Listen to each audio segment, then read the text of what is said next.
The evolution of really bad science. Let's talk about it on this episode of Pushback.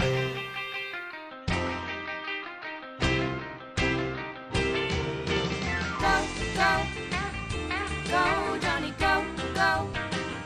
Go, Johnny, go, go. Go, Johnny, go, go. If you're concerned about the direction our culture is heading, then maybe it's time to push back.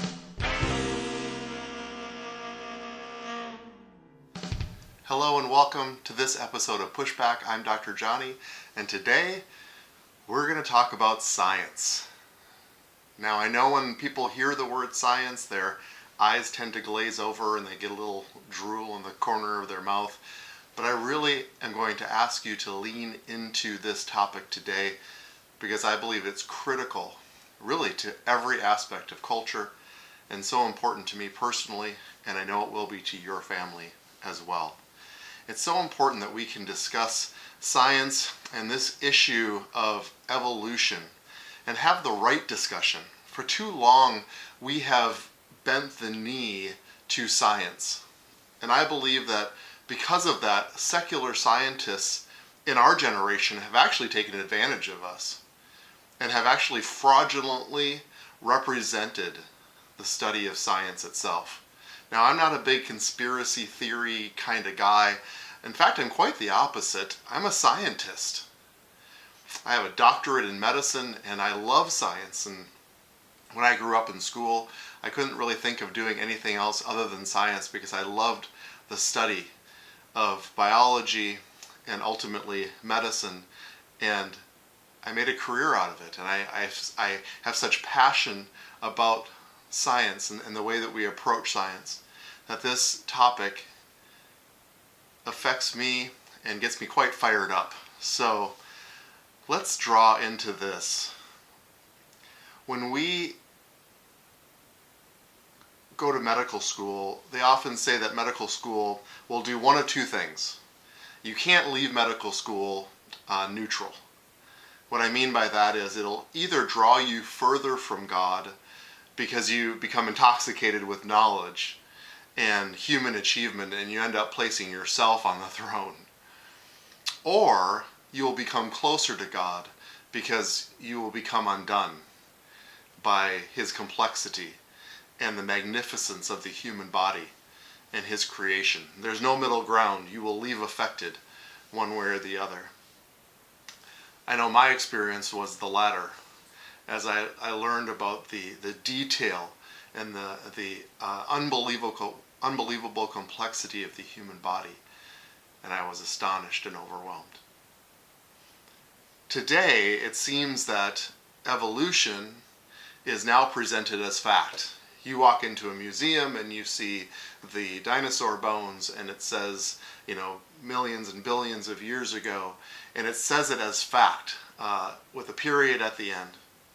It's presented with such certainty that you would think that it's a law of science. Well, is it a law?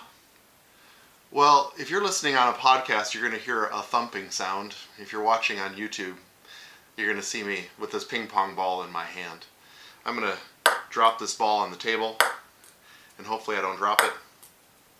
I pick up the ball about a foot off the table and I drop it, and it bounces right back up into my hand. It falls to the table, bounces back into my hand.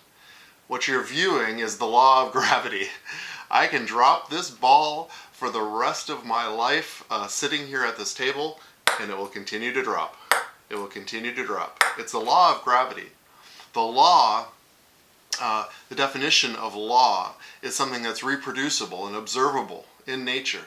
And so we can observe this and we can take it to the bank that this is the law of gravity. I think we're all comfortable with that. There is a second law of thermodynamics. Now, don't let your eyes glaze over here, okay? I'll just hit on this briefly. But there's a factor in this law called entropy. E-N-T-R-O-P-Y. It's entropy. It's a law of physics, the second law of thermodynamics. And it's indicating that the whole universe of matter is running down and ultimately will reduce itself to uniform chaos. It's a law, it's observable, and it's unquestionable in the realm of science. Interestingly, though, the law of increasing entropy is a universal law of decreasing complexity. Decreasing complexity. Whereas evolution, in the realm of biology, is supposed to be a universal law of increasing complexity. It doesn't really make sense, does it? See, evolution is not a law of science. In fact, it violates scientific law. Well, that's a very simplistic but very powerful example. I can sit here for 2 or 3 hours and give you different examples of the holes in evolution. And yet it's presented like it's scientific law. It couldn't be further from the truth. So is it a fact? Well, here's the definition of fact. In the most basic sense, a scientific fact is an objective and verifiable observation, like the ping pong ball dropping, right? That's a fact. It's objective and verifiable. Well, let's talk about evolution. Nope, it doesn't even live up to this definition. See, you say, now wait a minute, what about the birds of Galapagos Island that Darwin was observing? And they had all this variation and adaptation that took place in their environment. There was changes that was visibly seen within the species of birds. Or what about dogs? There's all these different variations of dogs. Well, my friends, that's called microevolution, and that is just random shuffling within the genetics of a species. You can have hundreds of variations of dogs, but guess what? At the end of the day, they're still dogs. They don't change species. In fact, we've never ever observed one species changing into another. If there was macroevolution, the changing of one species into another, which is the backbone of the evolutionary thought, we should see millions of years of hybrid, in-between, transitional type animals in the fossil record. We don't see any. Just the kinds of species that we would expect to see. These are just a couple examples that blow holes in the evolutionary theory. It's not a law, it's not a fact. Well, is it a theory? I just said evolutionary theory. What about a theory? Is that fair? Can we call it an evolutionary theory? Well, a theory is a scientific theory, is a well-substantiated explanation of some aspect of the natural world, based on a body of facts that have been repeatedly confirmed through observation and experiment. There we go again. The evolutionary theory doesn't even hold up to the word theory. Okay, how about philosophy? What's the definition of philosophy? The study of the theoretical basis of a particular branch of knowledge or experience. Well, maybe that's getting a little bit closer. Is evolution just a philosophy? Okay, what about the word religion?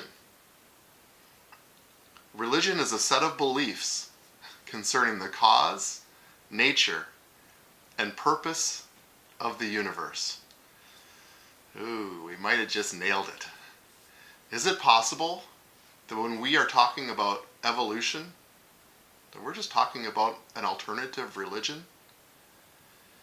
See, the science of evolution, my friends, is really bad science. Now, I know this is going to get everybody up in the air and say, now wait a minute, there's books and there's things written and there's museums about evolution. But hear me in this. Evolution is a worldview. See, evolution started with a premise that there cannot be a God.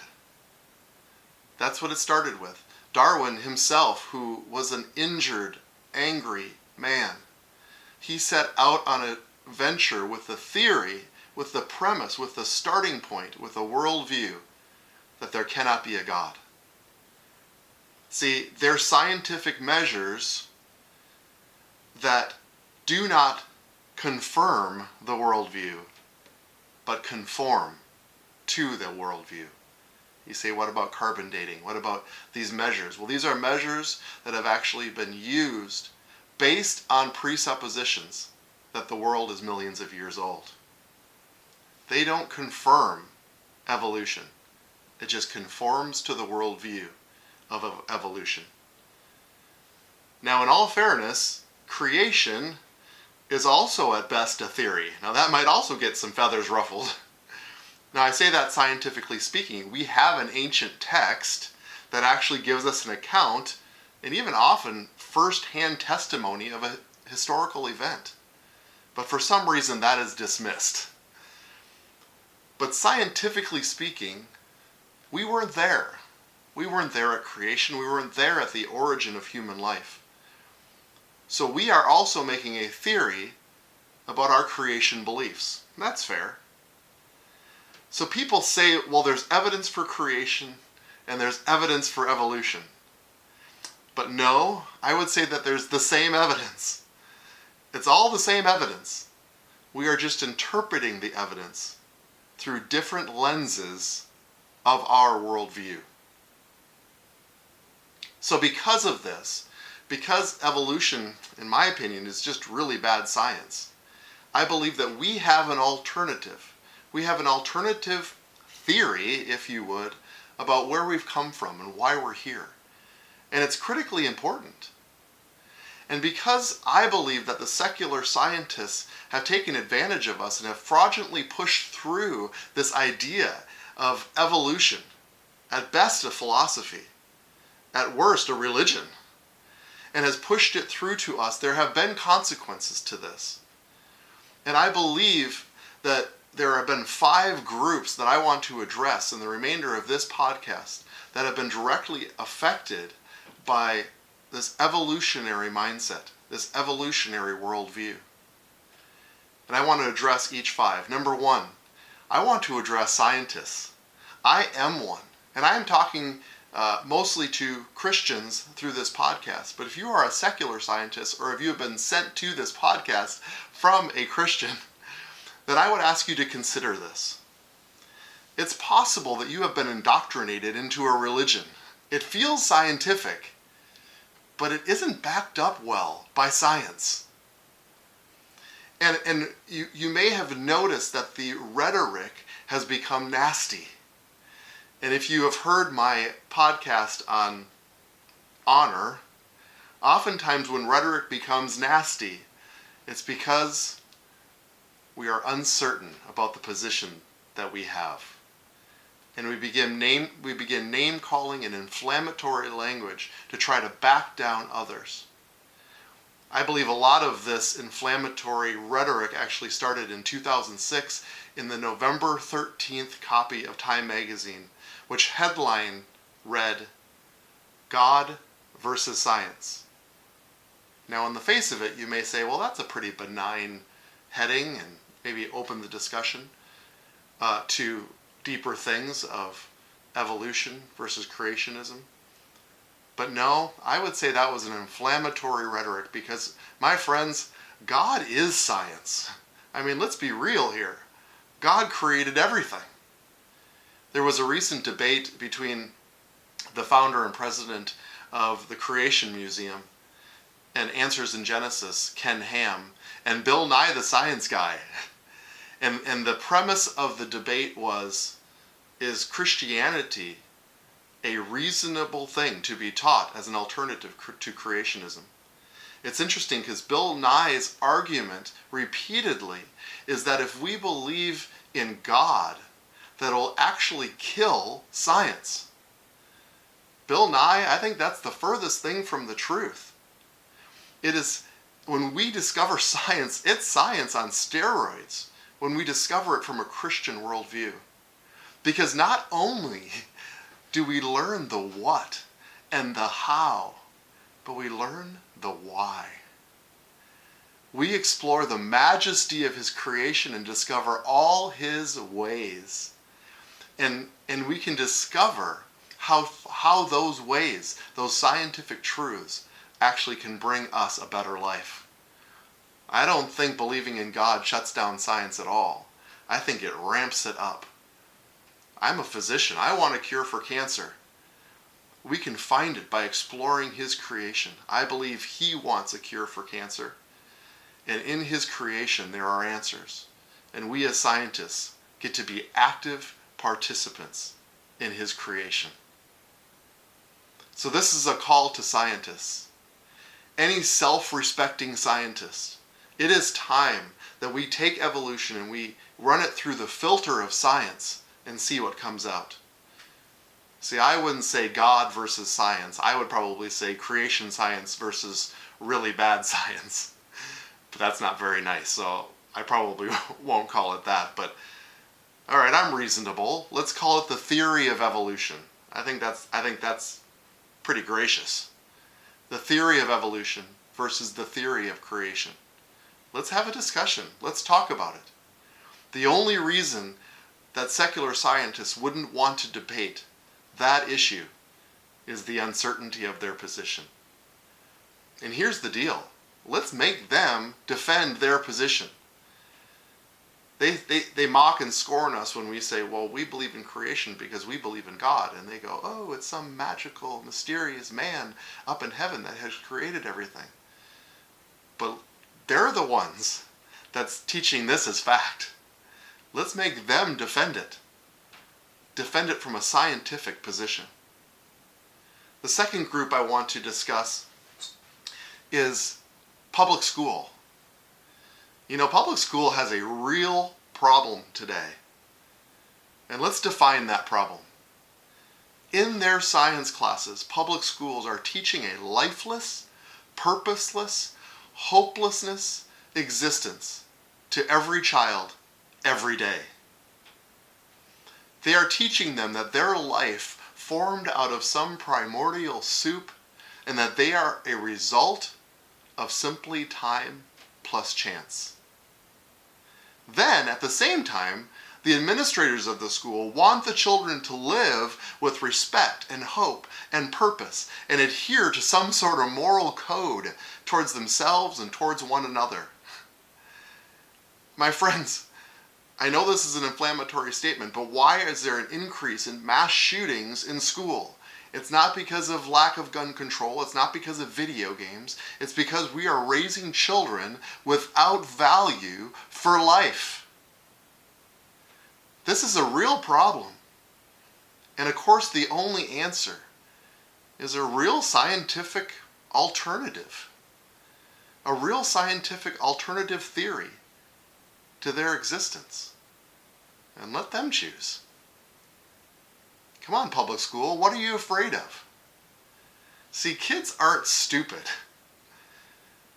They understand what they're being taught, and they're understanding the consequences of what they're being taught. Which leads us to the next problem, and the next group of people. And that's pastors and church leaders. I believe pastors have become intimidated by the inflammatory rhetoric from scientists, and because of this, they have ignored the first 12 chapters of Genesis, or at least have compromised what it says. Now remember, kids aren't stupid, pastors.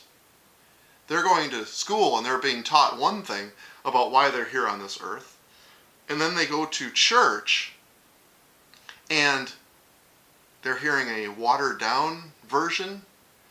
Are they hearing nothing at all about the first 12 chapters of Genesis, of why they're here on this earth? And if they get a manipulated version of Genesis, then what about the rest of Scripture? If Adam and Eve weren't real, then what about the flood? What about Jonah? Got swallowed by a fish. Did that really happen? We can go down the slippery slope, the domino effect of this problem in our churches, all the way to we say, what about Jesus? Hey, this guy was dead for 3 days. And the very centerpiece of our faith and religion is the fact that he rose from the dead 3 days later. That could be scientifically hard to believe. See, if we're intimidated and we feel like there's some sort of scientific burden or law that goes against the Bible, then we've actually diminished the Bible entirely. Well, I have an important public service announcement for all pastors and Christian ministry leaders. Are you ready? There is no such burden. Evolutionary science is really bad science. And I'm a scientist. Take it from a scientist. Over the next several years, I would love to sprinkle out these podcasts that will give you more information, more talking points that you can use. But each talking point is simply to solidify your faith in the truth and the authenticity of the Word of God. So pastors, please hear me in this. And I believe that this will give you confidence from the pulpit. It takes way more faith to believe in evolution than to believe the Bible. It's okay to have discussions with people in your congregation or even secular world about science. You don't have to be a science expert. You can just say, hey, I don't know how to speak the language, but I do know about a podcast. You can direct them to my podcast as I release more information about where we stand from creation versus evolution.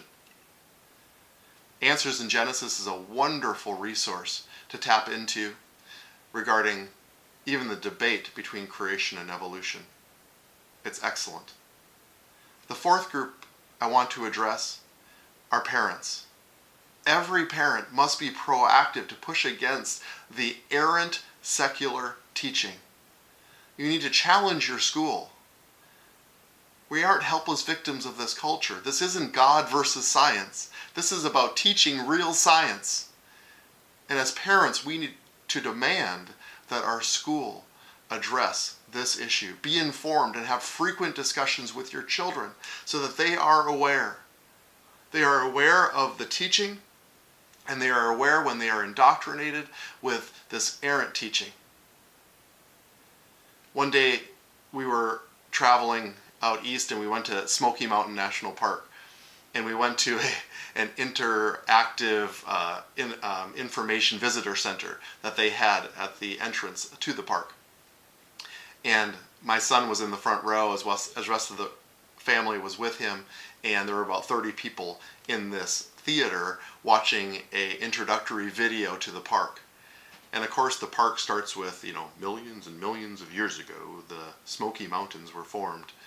And as soon as this happened, my son, who was maybe 12 years old at the time, loud enough for the whole room to hear, said, "Whatever."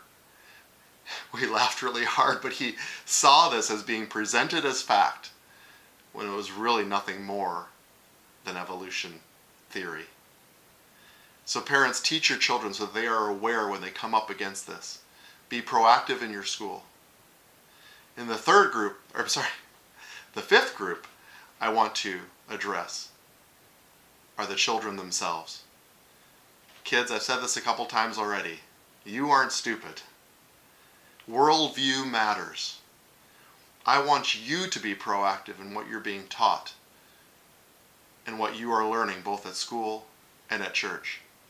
Write down the word entropy and bring it to your high school teacher. Ask them open-ended questions. Make them defend their position. Don't be surprised if a term like leap of faith or aliens come up in discussion.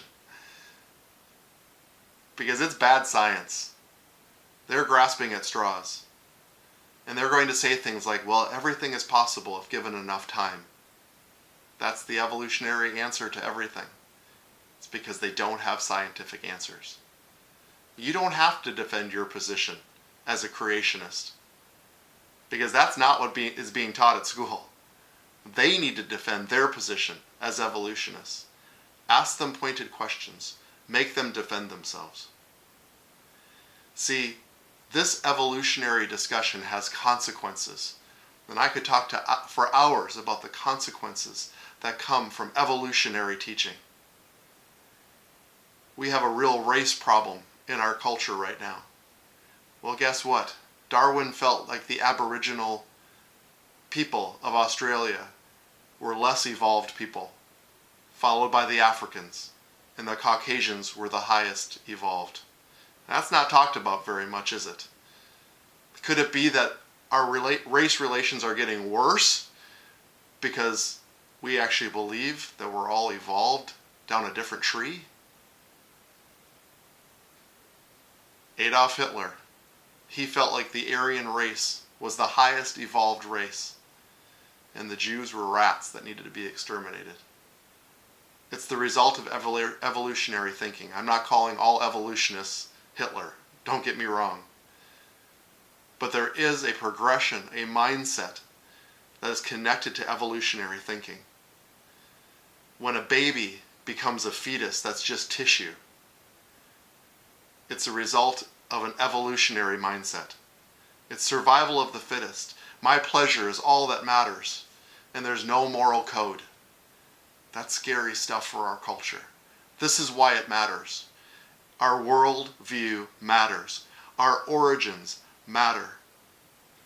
I'm going to give you more speaking points, and I'm going to talk about this many times in the future because I'm passionate about it. Hopefully you feel my passion. This is critically important, not only to us, to our families, to our children, and to generations to come. So now let's go together to set and shape the culture.